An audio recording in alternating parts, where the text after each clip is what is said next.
تو 417 ارب روپے ان کو صرف اس مد میں دیے گئے۔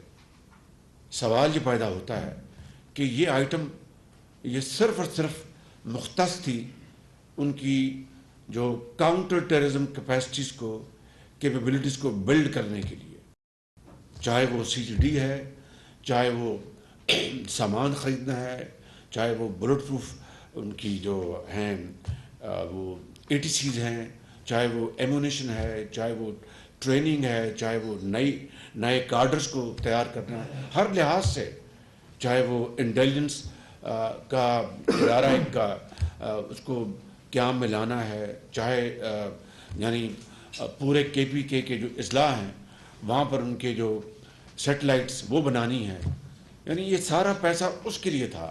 یہ 417 ارب روپیہ دیا گیا۔ 417 روپیہ، خدا جانے اتنی بڑی اماؤنٹ یہ کہاں گئی ہے۔